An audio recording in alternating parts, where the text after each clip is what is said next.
The financial system that ruled the world for 80 years just admitted it's broken. The US Federal Reserve, the architect of dollar dominance, just told the world it needs regulatory easing just to manage its own balance sheet. That's not a technical detail, that's a confession.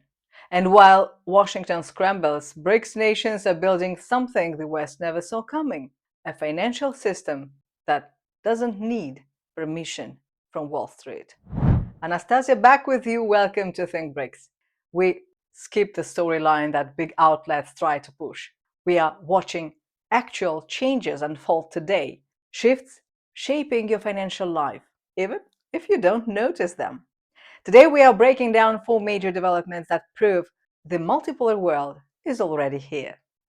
First, how the new development bank offered South Africa a way out during G20 pressure. Second, de-dollarization is accelerating so fast that even the Fed admits the system's under strain. Third, BRICS expansion into Southeast Asia, including countries that were supposed to be locked into the Western camp. And fourth, India's 2026 plans that will shock anyone who thinks they are not fully committed. Let's go. South Africa just wrapped up its G20 presidency, then passed control to the United States. And what happened there tells you everything about how the old system works. South Africa faced what analysts called an auction. Push faster decarbonization on European timelines, not your own capacity. Adopt blended finance that protects private capital while pushing risk onto taxpayers.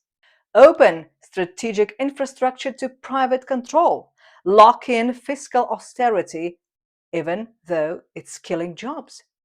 Professor Isaac Shai, an advocate for the High Court of South Africa, said the country was being auctioned the entire weekend. Then, the geopolitical insult. Trump refused to attend. Secretary of State Rubio boycotted the foreign ministers' meeting, saying South Africa focused too much on climate change. The BRICS Business Council told Washington needs to act right. But while the West squeezed, the new development bank stepped up. The NDB signed a new agreement with South Africa during the summit. The bank is evaluating its entire portfolio, more than 50 billion in US dollars equivalent in infrastructure, transport, digital networks, and energy. Here is the key difference. The NDB offers long-term loans in local currencies, no dollar volatility, no conditional debt traps. So, here is my question. If you were a developing country, which system would you choose? Drop your answer in the comments. Before we continue, I need to be straight with you. Think BRICS is a small operation. Isn't that big of a deal? We don't get cash from rich backers, big companies, or people pushing agendas. We rely completely on people like you who watch us to keep doing what we do. If you are curious about hidden stories the big media ignores, try backing us on Substack. You will get exclusive analysis, early access to content, and you'll be directly funding independent journalism that doesn't answer to anyone but you. The link is in the description. Now, let's get to the part that's really going to blow your mind. The dollar is losing its grip, yet signs are popping up all around. Russia and India now conduct the greater portion of payments in national currencies. Sber's India CEO confirmed in November that the stuck rupees problem is now a thing of the past. Payments take just minutes thanks to automation and AI.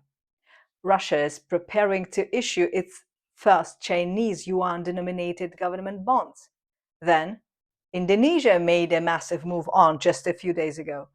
The world's fourth most populous country announced foreign exchange operations centered on the Chinese yuan. Local currency transactions between Indonesia and China have already hit $1 billion every month. They are developing new yuan rupiah instruments for monetary operations. But here is where it all gets crazy. The Fed just gave the BRICS playbook an accidental endorsement. Fed Governor Christopher Waller laid out the problem. The Fed's balance sheet is under structural pressure. In 2007, the Fed's balance sheet was $870 billion, 6% of GDP. Today, $6.7 trillion.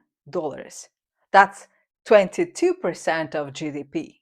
The Fed's stuck in a maturity mismatch from quantitative easing. The result? The Fed is losing money because interest expenses exceed its income. Currency outstanding hit $2.3 trillion, up from $800 billion in 2007. Waller admitted even an optimal balance sheet would require $5.8 trillion, 19% of GDP. There is no going back.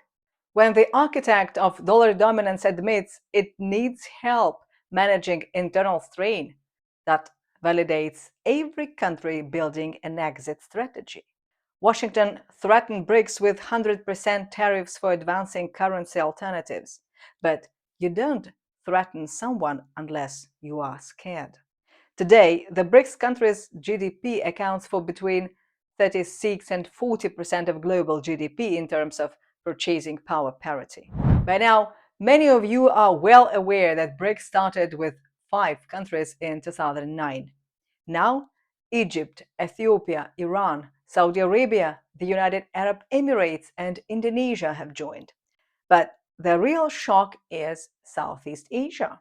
Indonesia joined in January 2025. Malaysia, Thailand, and Vietnam became partner countries. And Myanmar, Cambodia, and Laos are at the door. If those 3 join, that's 7 out of 10 ASEAN countries linked to BRICS. In June 2025, Indonesian President Prabowo skipped the G7 to meet Vladimir Putin in St. Petersburg. Vietnam conducted joint army exercises with the Chinese PLA for the first time ever. Even the Philippines, usually close to America, is now looking into joining.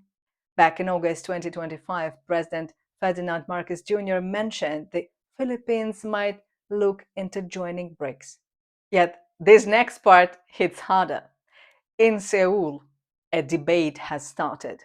Should South Korea align with BRICS? South Korea, a US ally hosting American troops, and they're debating joining BRICS. The logic? Early mover advantage.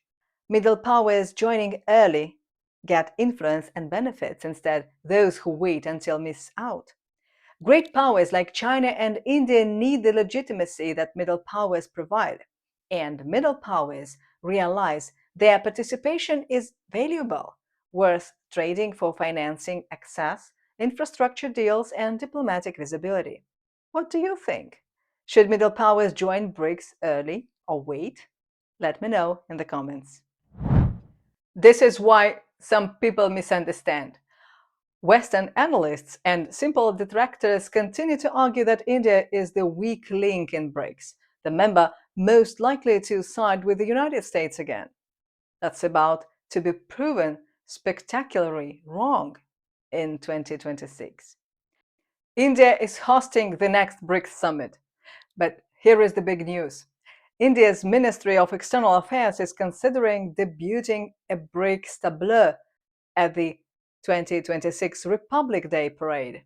The Republic Day Parade is one of India's most important national spectacles.